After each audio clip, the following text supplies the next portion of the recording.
चलें some बेटा, of these please look at the questions. Board. Question number 2, बेटे. The arrangement of particles in solids, liquids, and gases are different. Which statement about the molecules in ice, water, or steam is correct? H2O molecules are on average, you ready? In ice are able to vibrate. Yes, ये बात true है. Yes. बाकी molecules on average are coolest together in steam. No. On average are furthest apart in water. No. Have the second highest average velocity. No, बेटे. Which statement about liquids and gases is correct? Please गौर कीजिएगा, यहाँ से अब situation different है. 1 cubic centimeter of gas contains more particles than 1 cubic centimeter of liquid. No बेटे, liquid में ज्यादा होंगे. A given mass of liquid, बेटे जिस क्वेश्चन को आपको क्लिक नहीं ना कर रहा कि ये इसका आंसर बनता है, इसका मतलब आपको उसका कॉन्सेप्ट क्लियर नहीं, आपने मुझसे पूछना है कि सर ये आंसर कैसे बनता है. A given mass of liquid has a fixed volume at a room temperature. क्या लिक्विड का फिक्स्ड वॉल्यूम होता है at room temperature? Yes. Yes, beta. A particles in a liquid can easily be forced to close together. No बेटे. Particles in a liquid have fixed positions. No बेटे. The three बेटा, पुत्र सलार, पुत्र अपना काम कर, उधर वाली चेयर पे जाके बैठ, चल अपना काम कर बैठ के. The three rectangles show the arrangement of, ये कुछ है जी. What are the process X, Y and Z? X क्या है बेटे? कंडेंसेशन है. Y क्या है बेटे? बॉइलिंग है. सॉरी, Z जो है, X जो है वो फ्रीजिंग है. X क्या है? Yeah, सिर्फ एक ही है जिसमें X फ्रीजिंग का आ रहा है, वो ये लिखा हुआ है. I was gonna say diagram फिर. In which changes of state is energy being given out? Given out का मतलब है कि आप वापस कन्वर्ट हो रहे हैं. बेटा 3 and 4 इसका आंसर. मुझे नहीं लगता है क्वेश्चन मैंने पहले डिस्कस किया. Diagrams of the three states ये हैं बेटे. Which two this one you diagrams show haven't the done. states of matter before and after the sublimation of carbon dioxide? Sublimation करा रहे हैं. Answer will be 1 and 3. 3 to 1. Yes. Sublimation क्या होती है? Subtract किसमें कन्वर्ट होते हैं? Gas में. तो 3 to 1 Yes. आंसर. कौन सी रो है डिस्क्राइब करती है spacing and arrangement of particles? Spacing and, spacing होती close together and randomly arranged. No. No. yes, yes. Liquid close together and randomly arranged, close together and regularly arranged. नहीं, ये ठीक है, ये गलत है. Far apart and randomly arranged, close together, गलत. 40 the answer. Solid X है बेटे, 600 seconds के लिए उसको हीट अप किया गया है. What is the melting point? ये बेटे melting point है उसको. कितना है बेटे? Delta? 1. Is it gonna be delta? 170 बेटे. ब्रावो आंसर है बेटा. Oh, okay. Substance M is solid. बेटे आप साथ साथ सॉल्व करते जाओ, लेकिन मुझसे पूछो नहीं, मेरा आंसर सुनो. जहां हमारा गलत होगा वहां आप पूछोगे, ठीक है? 8 का आंसर ब्रावो है. Yeah. यहाँ से देखो ना, ये मेल्टिंग हो रही है अब्दुल आदि, ये मेल्टिंग हो रही है. ओके जी. Substance M is a solid. 30 degree पे सॉलिड है. कहाँ है 30 डिग्री? यहाँ कहीं सॉलिड है, यानी कि फिर कहता है जी इज हीटेड टू 80 डिग्री. यहां तक उसको लेके गए हैं. As it cools down to room temperature, the cooling curve is shown between which time is substance M freezing? बेटा R2S कैसे हो सकता है? उसमें सॉलिड है, Q2R होगा, फ्रीजिंग हो रही है. यार कितने बैठे हो यार, टेम्परेचर में चेंज नहीं आना जब स्टेट चेंज हो रही.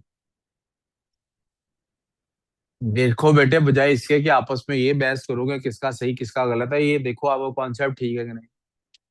Don't compete with others, compete with yourself. Sorry, but we've done question 10 and we question and there is जी supposed to be an A and there तो is दोबारा not. चेक कर लें. A gaseous substance is slowly cooled and the temperature recorded every second. The results are shown. At which point substance is solid. Solid कब है? Solid ji. Sir, there's supposed to be an E. बेटे वो किसी बच्चे ने पिछला पूछा, मुझे दोबारा उसका आंसर देना है. रुक जो. हाँ जी.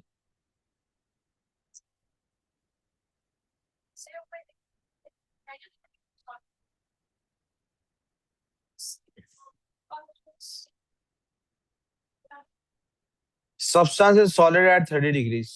क्या इसका मतलब ये है कि वो 30 डिग्रीज पे जाके सॉलिड होता है? इसका मतलब ये है कि जब 30 डिग्री टेम्परेचर हो तो वो ऑलरेडी सॉलिड स्टेट में होता है? क्या मतलब है इसका? जब 30 डिग्री का टेम्परेचर हो तो वो ऑलरेडी सॉलिड है।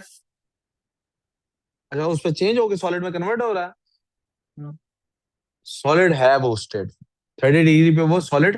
जैसे आप 30 डिग्री पे सॉलिड हैं, जब 30 डिग्री सेल्सियस टेम्परेचर होता है तो आप क्या मेल्ट हो रहे होते हैं? नहीं, आप 30 डिग्री पे क्या है? ये कुर्सी सॉलिड है, ये बोर्ड सॉलिड, ये सारे 30 डिग्री पे क्या है? सॉलिड है। ये सारे 30 डिग्री पे क्या है? जैसे मैंने पॉइंट जो बताया वो पॉइंट बड़ा सॉलिड है कि 30 डिग्री पे आप क्या है? अब 30 डिग्री इसमें कहाँ पे है? यहाँ है ना 30 डिग्री। तो इसका मतलब है इस ड्यूरेशन में ये सॉलिड है। अब इसको वो कहता है हमने गर्म किया। गर्म करके कहाँ तक ले गए? 80 तक। गर्म करके कहाँ तक ले गए? अब वापस ठंडा कर रहे हैं। फ्रीजिंग कहाँ पे हो रही है? यार जब वो मेल्ट हो रहा होगा और जब वो फ्रीज हो रहा होगा, ये सेम टेम्परेचर होता है कि नहीं? जब स्टेट चेंज हो रही होती है टेम्परेचर चेंज होता है? जी, वो कहती हाँ जी। फिर ऐसे कैसे आपने हाँ जी कह दी? जब स्टेट चेंज होती है टेम्परेचर चेंज नहीं होता। जब टेम्परेचर चेंज होता है स्टेट चेंज। यहाँ पर R2S में टेम्परेचर चेंज हो रहा है, लिहाजा स्टेट चेंज नहीं हो रही। और Q2R में स्टेट चेंज हो रही है, Q2R में, इसीलिए टेम्परेचर चेंज, इसीलिए Q2R आंसर। लेकिन हम यहां उसने फ्रीज पूछा ही फ्रीजिंग पॉइंट का ना बेटा। सॉरी, दोबारा बोलो। हम्म। अब वो कहने क्या है सर, फ्रीजिंग तो बहुत सर्दी वाला टेम्परेचर होता है, तो वो तो कोई थोड़ा टेम्परेचर होना चाहिए ना। आप मुझे बता दें Q2R क्या हो रहा है? Q2R स्टेट तो चेंज हो रही है, यहां तक हम क्लियर है। R और S के दरमियान में वो सॉलिड है। Q2R स्टेट चेंज हो रही है, आप मुझे बता दें क्या हो रहा है? लिक्विड में कन्वर्ट हो रहा है। अच्छा, जब वापस फ्रीज होगा तो इसी टेम्परेचर पे होगा या किसी और पे होगा? तो फिर मैं Q2R क्यों ना आंसर लिखूं, S और T क्यों लिखूं?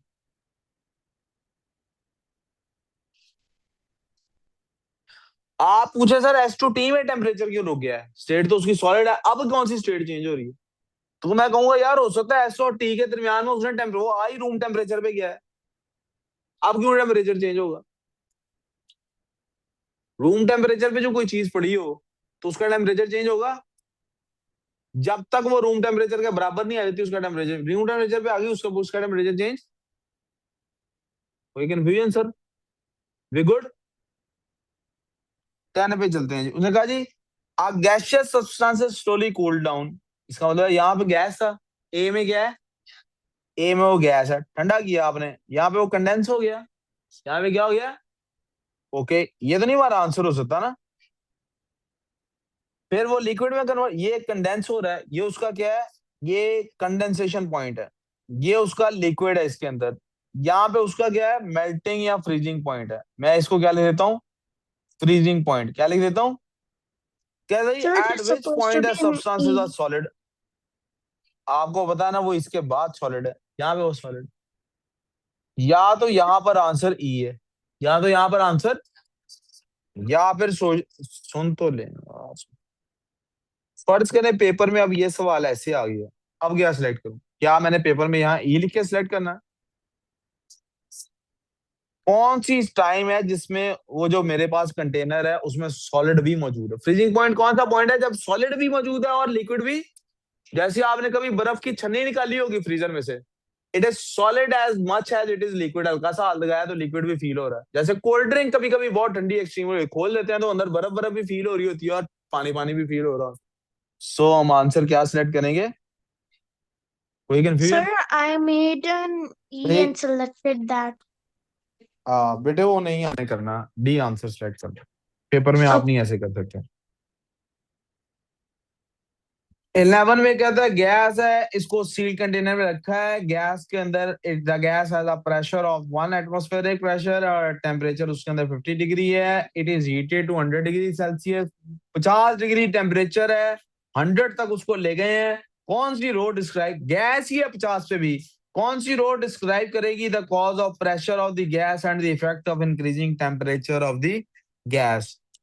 बेटे टेम्परेचर का इफेक्ट क्या आएगा, पहले ये पढ़ लेते हैं। The effect of increasing the temperature, oh my God. बेटे यहाँ इसको रोक लेते हैं, we are not doing question number 11 और 12। यहाँ से आगे हम, क्योंकि यहाँ से आगे का अब हम टॉपिक पढ़ेंगे उसके बाद सॉल्व करें। यहाँ तो कोई प्रॉब्लम? Okay. अब वापस आ जाइए नोट्स के अंदर।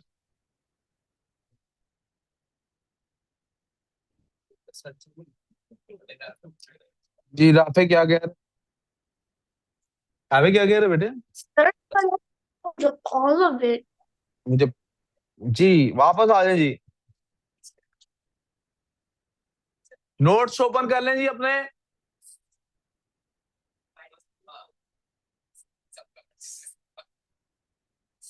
नोट्स ओपन कर लें जी।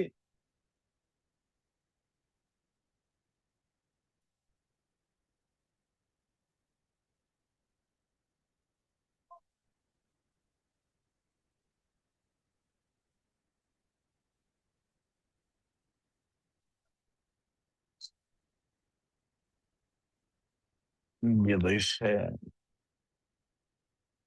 Sir, this is for English.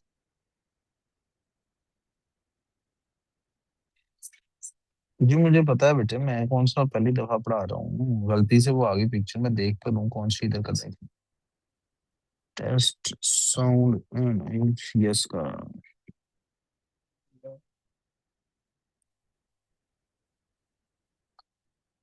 maths।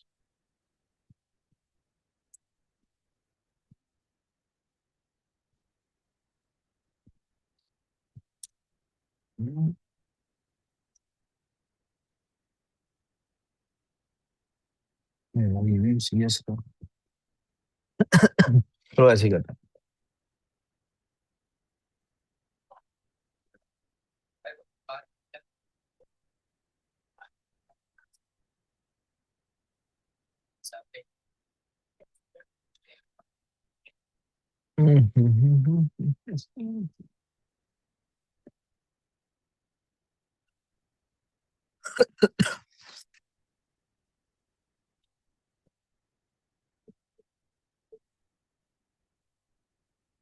ये बेटे सिलेबस की एक चीज मैं बीच में कॉपी करना चाह रहा हूँ पिक्चर में। आई थॉट मैंने उसका स्क्रीनशॉट ऑलरेडी लेके रखा है, but as I you and I both can see, मुझे मिल नहीं रहा फोटो में। तो let me just open it up and just grab a bit of screenshot for you guys, ताकि उसमें उसको पेश करके मैं आपको साथ डिस्कस कर सकूं। लोडिंग लोडिंग लोडिंग, जल्दी करो बेटा, जल्दी लोड हो जाओ।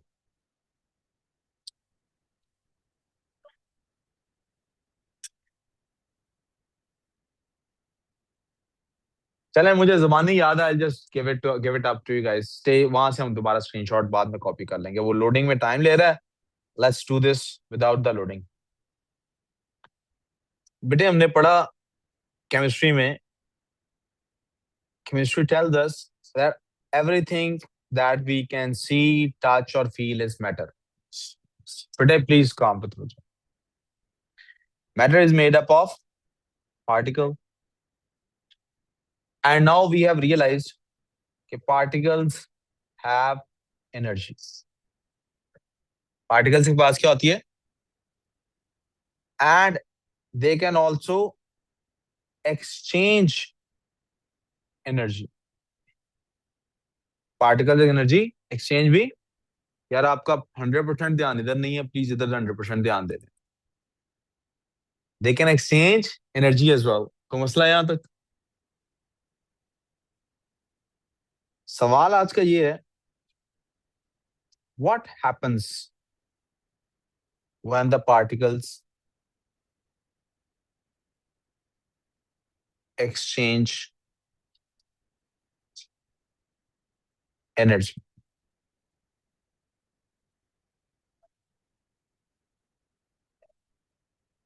इसके लिए आपको अंडरस्टैंड ये करना पड़ेगा, the thing that you need to understand is कि जो एक्सचेंज है, एनर्जी एक्सचेंज है, वो दो तरह का होगा।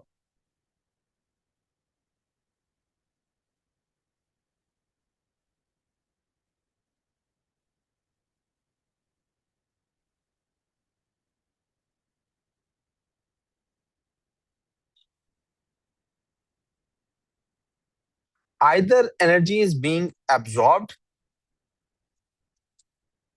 or it is being released.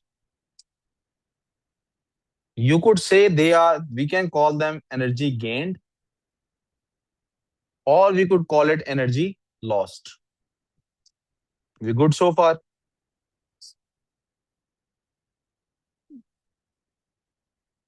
Mhm. यार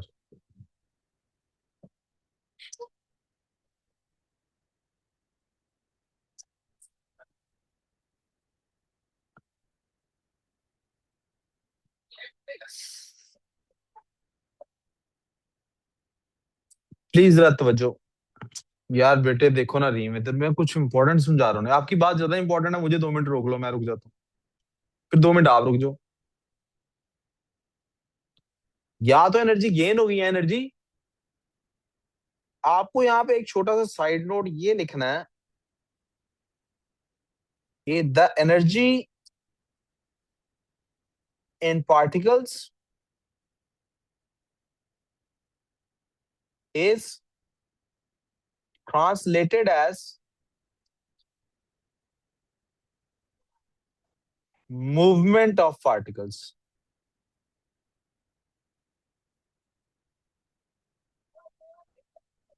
बेटे आपकी क्लास है नहीं है? कहीं और बैठे हुई है, आपको सिर्फ इसलिए बुला के लाया, इसने पढ़ना नहीं, इसने इधर टाटा करना। जो एनर्जी होती है वो पार्टिकल्स में कैसे ट्रांसलेट होती है? मूवमेंट ऑफ पार्टिकल से। कैसे? और ये जो मूवमेंट होती है बेटे पार्टिकल्स की, ये जो मूवमेंट ऑफ पार्टिकल्स है, देखें जब आप एक ही घर में रहते हैं ना बेटे, एक ही जगह पर रहते हैं, क्या एक घर में रहने वाले लोगों की आपस में लड़ाई होती है? तो क्या पार्टिकल्स जो एक कन्फाइंड स्पेस में है वो आपस में टकराएंगे नहीं? तो ये जो मूवमेंट ऑफ पार्टिकल्स है ये क्या करती है? इट कॉजेस,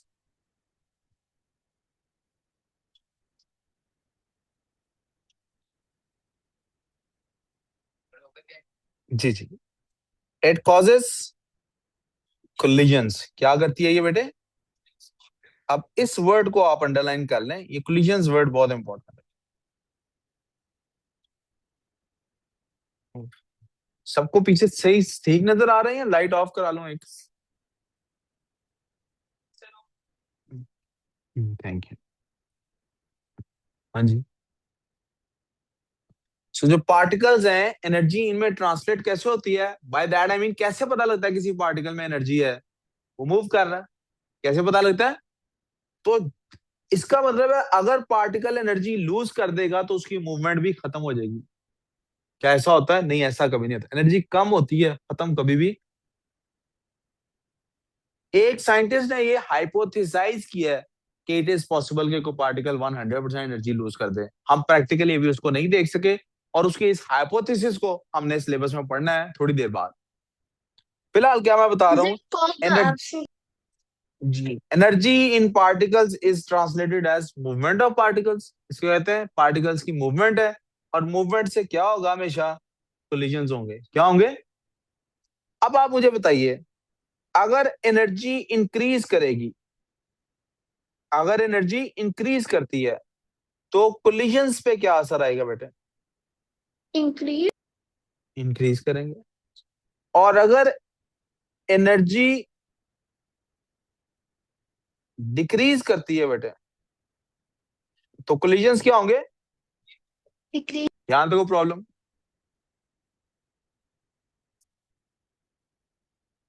कोलिजन्स इंक्रीज कर रहे हैं, क्यों? अब मैं इसको दोबारा से रिपीट करूंगा। इंक्रीज आएगा बेटे एनर्जी में तो उसका मतलब है इंक्रीज आएगी मूवमेंट में। किसमें इंक्रीज आएगा? और अगर मूवमेंट में इंक्रीज आएगा तो इसका मतलब है क्या होगा? कोलिजन्स में इंक्रीज आएगा। किसमें इंक्रीज आएगा? अच्छा, अब आपने मुझे ये बताना है कि जो कोलिजन्स होते हैं, जब दो जो लोग आपस में इकट्ठे रहते हैं, अगर उनकी आपस में लड़ाई होती है तो क्या घर में शोर भी होता है इस लड़ाई से कि नहीं? तो वो जो कोलिजन्स हैं वो बेटे दो तरह के होते हैं। एक कोलिजन्स होते हैं विद वन अनदर। पुत्र देखो ना कैसे रिजल्ट आ सकता, कैसे आ सकता। हाँ, आप लोगों से ही पूछो। वही ना, आप 3-4 लोगों से पूछ लो कैसे हो सकता है कि आप अच्छा रिजल्ट लें। जो आप क्लास में पढ़ाने के दौरान नहीं ध्यान देंगे।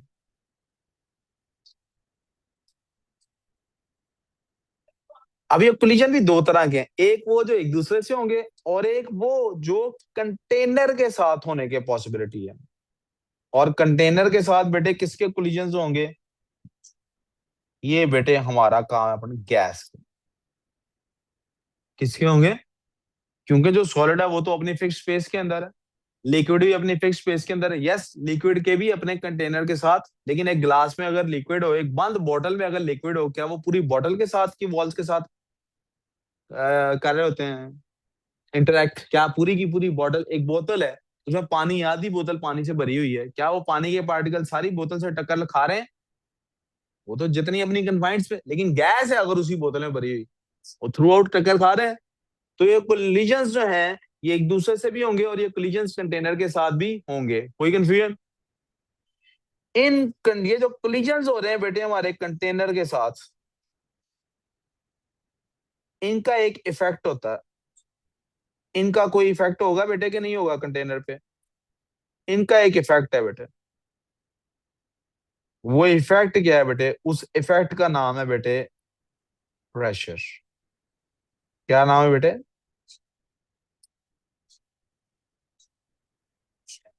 एनी कंफ्यूजन बेटे? Wait a minute, sir. I'm just gonna write it neatly. जी, अब आप लोग पहले इसको नोट कर लें, मैं रुक जाता हूँ 2 मिनट, मैं 2 मिनट रुक जाता हूँ, आप नोट कर लो।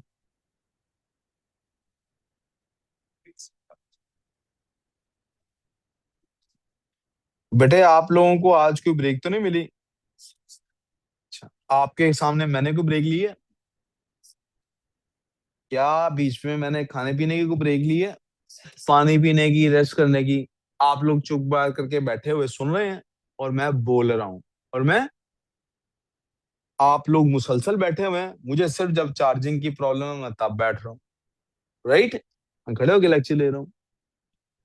अगर मैं अभी भी इतनी शिद्दोमत से काम कर रहा हूँ ना, you are younger than me, you are healthier than me, it is more your responsibility than mine. मेरी रिस्पॉन्सिबिलिटी से ज्यादा this is. Please don't you dare give me an excuse कि हम थक गए हैं और हमसे पढ़ा नहीं जा रहा। आपको मेरे से ज्यादा ही काम करना है। मैं बूढ़ा हूं, आप बूढ़े नहीं है। मुझे थकना चाहिए, आपको थकना नहीं चाहिए। I'm done. आपका यही चैलेंज है कि आपको अपना स्टेमिना बिल्ड करना है मजीद पढ़ने का। अगर आप क्लास में अपना स्टेमिना नहीं बिल्ड कर सकते 100% कॉन्सेंट्रेशन का, टेस्ट और पेपर में तो आप कुछ भी नहीं कर सकेंगे। So the pressure caused by this is called as, sorry, the effect caused by these collisions is called as pressure. तो कहते हैं, is it measurable? Yes it is measurable. Is it a physical quantity? Yes it is a physical quantity. Are we going to study it in chemistry? No we are not. Chemistry में हम सिर्फ इसको as an effect लेंगे। क्या लेंगे? As an. इसको अगर आपने देखना है तो इसकी एक आसान तरीका ये है कि आप एक वाटर बॉटल लें, खाली वाटर बॉटल, और उस खाली वाटर बॉटल को दबाएं अपने हाथ से, वो जैसे क्रंच कर जाएगी, और फिर उसका ढक्कन खोलें, वो क्रंच नहीं रहेगी, कुछ भी नहीं होगा। आप उसमें हवा ब्लो करें तो वापस वो ओपन हो जाएगी। दैट्स मजीद एयर कमिंग डाउन, मजीद कोलिजन इंक्रीजिंग, और मजीद कोलिजन के साथ क्या होगा? मजीद प्रेशर बिल्ड होगा। तो प्रेशर का आपको पता लग गया, कोई इंपैक्ट होता। अब आपने देखना है कि कोलिजन्स बढ़ेंगे तो प्रेशर बढ़ेगा, कोलिजन्स बढ़ेंगे तो प्रेशर। तो क्या प्रेशर बढ़ने से भी कोलिजन्स बढ़ते हैं? हमारा आज का ये जो चैप्टर हमारा चल रहा है, इसमें हमें स्टडी करना है कि क्या इम्पैक्ट आता है इन कुछ चीजों का आपस में एक दूसरे के ऊपर। Now one of the things is temperature.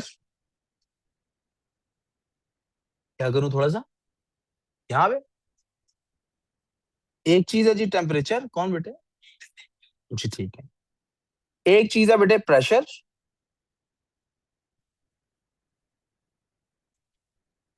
एक चीज है बेटे कोलिजन्स, और एक चीज है Are बेटे you making volume. a Are you making a diamond? No बेटे।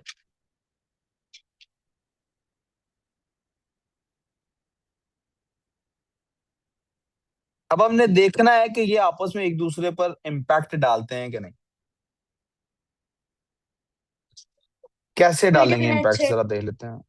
अगर मैं किसी बॉडी का टेम्परेचर बढ़ा दूं, क्या उसके पार्टिकल्स के कोलिजन्स इंक्रीज करेंगे कि नहीं करेंगे बेटे? अगर कोलिजन्स इंक्रीज करेंगे तो क्या प्रेशर बढ़ेगा कि नहीं बढ़ेगा बेटे? बढ़ेगा। अगर प्रेशर बढ़ेगा तो क्या वॉल्यूम बढ़ेगा कि नहीं बढ़ेगा? कोई कंफ्यूजन? We good?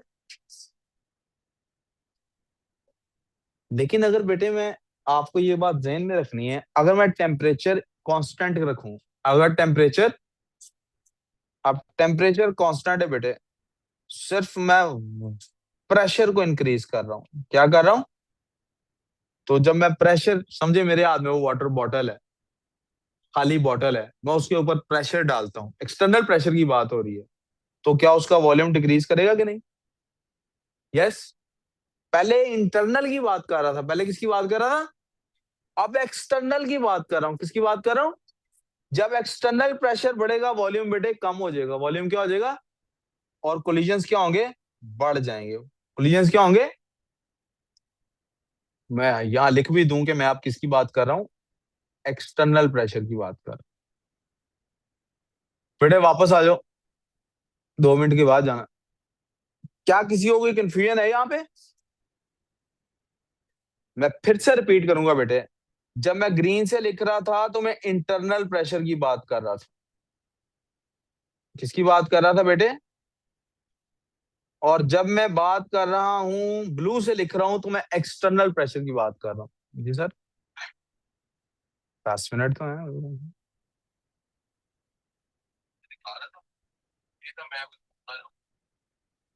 बस क्लासरूम देखनी है उन्होंने तो देख लें। बेसिक चीज जो सबसे ज्यादा फंक्शनल है, ये विंडोज है बाहर से, इन पे क्या किस तरह से पॉसिबिलिटी है? बाहर का बोर्ड है, ऊपर भी वो कुछ हमें सजेस्ट करते हैं तो वो,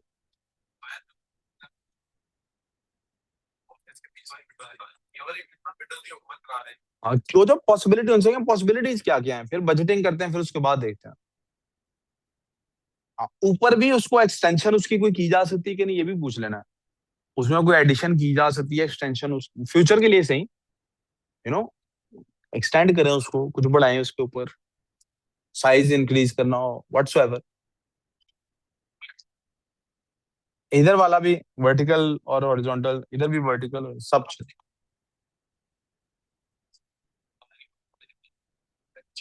Sir, could we now do the worksheet? क्या हम यहाँ तक ठीक है बेटे? समझ आ गई ये बात? जब बेटे अब इंटरनल, अब किस पे फोकस करूंगा? इंटरनल वाले पे। किस पे फोकस करूंगा? गैस के इंटरनल पार्टिकल्स पे भी फोकस कर, इंटरनल प्रेशर पे। वापस किस में आ जाता हूँ? ग्रीन पे। जब बेटे टेम्परेचर बढ़ाते हैं, कोलिजन्स बढ़ते हैं बेटे, कोलिजन्स बढ़ते हैं तो वॉल्यूम, यहाँ तो कोई प्रॉब्लम। जब वॉल्यूम बढ़ता है बेटे, तो गैस का वॉल्यूम कहाँ तक जा सकता है? जितनी बेटे कंटेनर को स्पेस देंगे, जितनी कंटेनर को। लेकिन अगर आप वॉल्यूम को एक्सटर्नली कंप्रेस करके, एक्सटर्नली, गैस के तो कंप्रेस किया जा सकता है ना, हम बढ़ चुके। अगर आप उसको कंप्रेस करके छोटी स्पेस में लेके आते हैं, मिसाल के तौर पे, ये मेरे पास कुछ गैस के पार्टिकल्स थे, मैंने इनके ऊपर फोर्स लगाई बाहर से, या मैंने इनको प्रेशराइज किया, और प्रेशराइज करके इन्हीं को उठा के, इनकी को मूवेबिलिटी भी थी, मैंने इनको, पहले इनके पास स्पेस थी ये सारी अवेलेबल, और मैंने इनको पुश किया, और मैंने अंदर की तरफ पुश करना शुरू किया। क्या इनके कोलिजन्स इंक्रीज कर जाएंगे या नहीं कर जाएंगे? अच्छा, जब कोलिजन्स इंक्रीज कर जाएंगे, तो एकदम से मैंने क्या किया? मैंने जनाब एकदम से क्या किया? वो मेरे पास, जैसे समझे ये गुब्बारा था, गुब्बारे के अंदर ये एयर पार्टिकल्स थे, समझे ये बलून, इधर बेटे काम पे तवज्जो, समझे ये बलून एकदम से मैंने पॉप कर दिया। इन पार्टिकल्स के साथ क्या होगा बेटे? पहले ये अंदर टकरा रहे थे, क्या ये उसी स्पेस पे रहेंगे या ये कुछ होगा इनके अंदर? एकदम से बाहर को निकलेंगे, फिर ये किधर को मूव करेंगे? इनको जिधर जिधर जगह मिलेगी ये उस तरफ जाने की कोशिश। वी गुड सो फार? यहाँ तो कोई प्रॉब्लम?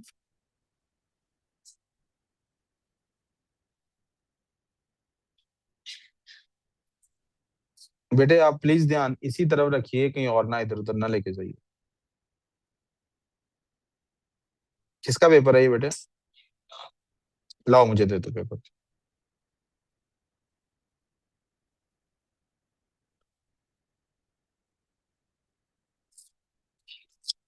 किसका है किसका ये? अपना अपना पेपर निकालो बाहर, पेपर निकालो अपना। किस किस के पास पेपर है क्लास? आपका पेपर कहाँ है? आपके पास दोनों पेपर हैं आपके? मैंने दोनों दिए आपको, मैंने आपको दोनों पकड़ाए। आपका पेपर कहाँ है? निकालो।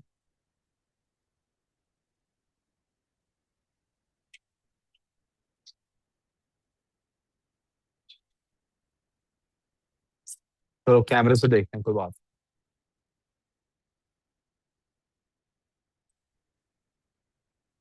अब बेटे एक बात आप गौर से समझिए, एक नया पॉइंट आपको डिस्कस कर रहा हूं, एक नई चीज, एक नई टर्मिनोलॉजी आपके सामने लेके आ रहा हूं, विच इज डिफ्यूजन। क्या है बेटे? डिफ्यूजन क्या होती है बेटे, प्लीज तवज्जो कीजिएगा। डिफ्यूजन के लिए आपको लफ्ज यूज करना आना चाहिए फ्यूज, या उससे लफ्ज आना चाहिए फ्यूजन। ये फ्यूजन का ऑपोजिट है। ये फ्यूजन होती क्या है बेटे? जब आप एक से ज्यादा चीजों को मिलाकर कुछ नया बनाने की कोशिश करते हैं। सो इन एसेंस अगर मैं इन पार्टिकल्स को जबरदस्ती धक्का देके करीब कर दूंगा, तो मैं इन्हें क्या करने की कोशिश कर रहा हूं? फ्यूज करने की कोशिश कर रहा हूं। क्या करने की कोशिश कर रहा हूं? डिफ्यूजन है इनका वापस बाहर को निकलना। डिफ्यूजन क्या है इनका? वापस बाहर को। We clear so far? Diffusion का बेटे हमारे यहां मतलब ये है कि किसी भी चीज का, के पार्टिकल्स का movement of particles from a place of higher concentration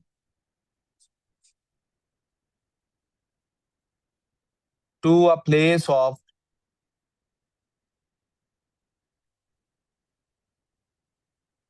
lower concentration। concentration से क्या मुराद है? Number of particles per unit area कितने। हम परफ्यूम की एग्जांपल ले लेते हैं बेटे। जो परफ्यूम है बेसिकली बेटे, बेसिकली उसकी जो स्टेट होती है, जिस टेम्परेचर पे हमने उसको रखा होता है, वो स्टेट होती है वेपर्स। कौन सी स्टेट होती है?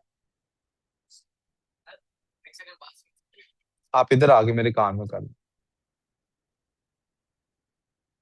जी बोले। क्यों? हाँ जी ठीक है ठीक है। नहीं, आप पेन ड्राइव उनके फोन से कराए, जाते हो फोन ले लें, इसमें क्या मसला है? क्यों? इसमें कुछ जिद है? क्या जिद है? किसको भेजनी होती है? अकेडमी के नंबर से भी चली जाती है। मैंने क्या करनी, देख के यार आप, आसान सा एक तरीका कार है। अकेडमी के फोन से आप एन ड्राइव कराएं, अकेडमी के नंबर से उनको शेयर कर दें कि मैं इस एन ड्राइव पे आ रहा हूँ, अपना फोन लेकर घर चले जाएं, उसका क्या मसला है? सर, हम हमको नाम से भी पता चल रहा है कि फ्यूजन का ऑपोजिट है, क्योंकि डी आ रहा है। जी मैं भी यही समझा रहा हूँ काफी देर से। परफ्यूम वेपर्स बेटे, वेपर्स का मतलब क्या है? उनकी स्टेट क्या है? क्या स्टेट है इनकी? गैशियस स्टेट है। कौन सी स्टेट है? अब ये जो गैशियस स्टेट है, इनको हम यूजिंग प्रेशर, हम क्या करते हैं इन पे? प्रेशर के साथ, pressure reduces their volume and they are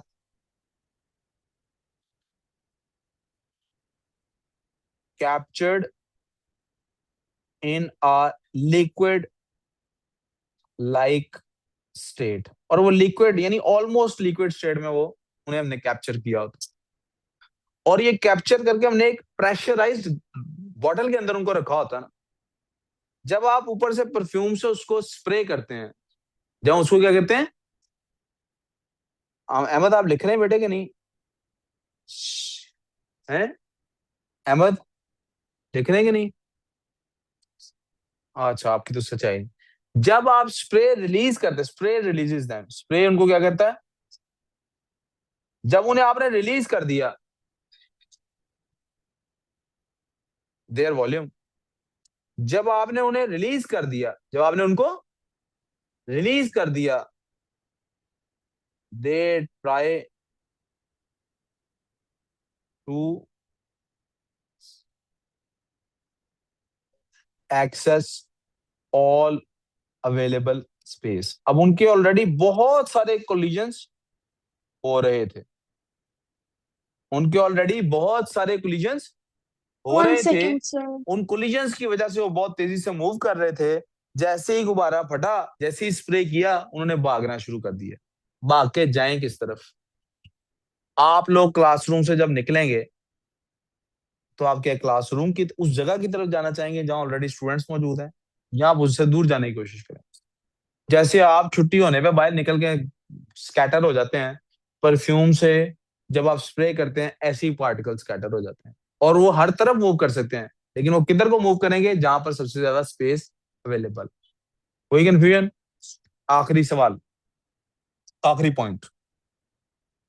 मैं अगर बेटे 2 परफ्यूम्स इकट्ठे स्प्रे कर देता हूं, आपको पता ना, मैं यहाँ पे अगर यहीं पे अभी जहां मैं बैठा हूँ हल्का सा स्प्रे करूंगा तो वो आखिरी बच्चे तक भी थोड़ी देर तक खुशबू चली जाएगी। यस, यस और नो?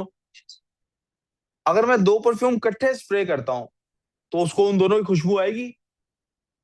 क्या दोनों की इकट्ठी खुशबू आएगी या एक की पहले आएगी? सवाल ये है, पहले किसकी आएगी? क्या वो चीज है जो डिटरमिन करती है कि ऑफ कोर्स जिसके पार्टिकल पहले आप तक पहुंच गए, लेकिन क्या चीज डिटरमिन करेगी कि पहले किसके पार्टिकल्स आपके पास पहुंचेंगे? Kinetic आपने कहा energy. टेम्परेचर। मैं इसका एक और जवाब दे, दोनों का टेम्परेचर तो सेम है। बड़ा Sir, अच्छा kinetic जवाब दिया आपने। energy. अगर 2 बच्चों ने यहां से भाग के आप तक पहुंचना हो, आप दूर बैठे हैं, दोनों में से कौन जल्दी पहुंचेगा? जिसका ज्यादा हाँ जी, जो कौन जल्दी ज्यादा तेज पहुंचेगा आपसे आपके पास दोनों में से? जो ज्यादा तेज है, जिसकी तो किसकी स्पीड ज्यादा होगी? जो जिसके पास ज्यादा ओ, kinetic energy. 2 बच्चे जब आपके पास पहुंचेंगे तो दोनों एमी फालतू।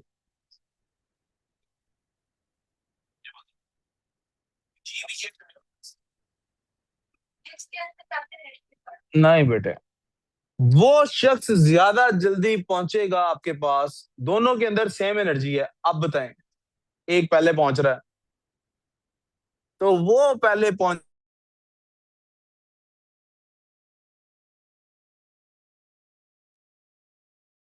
Hello?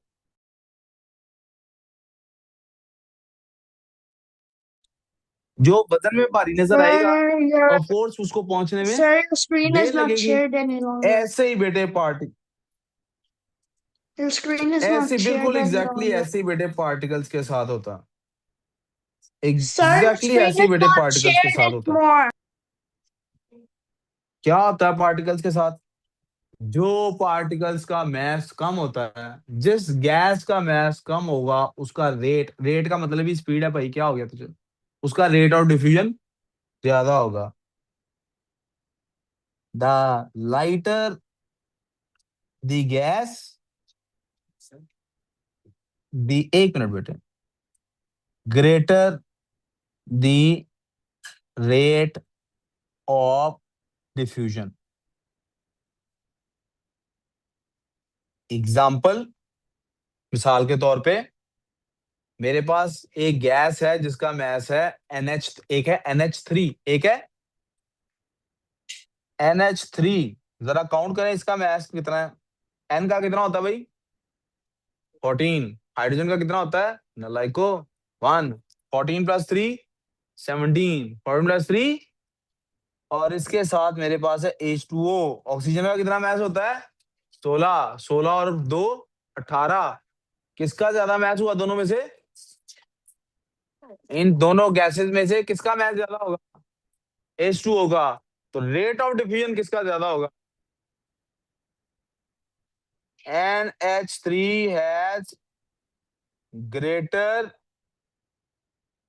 Rate of diffusion. जिसका मैस कम, उसका रेट ऑफ डिफ्यूजन जो कम। कोई कंफ्यूजन? क्या हुआ राइमा? क्या हुआ राइमा?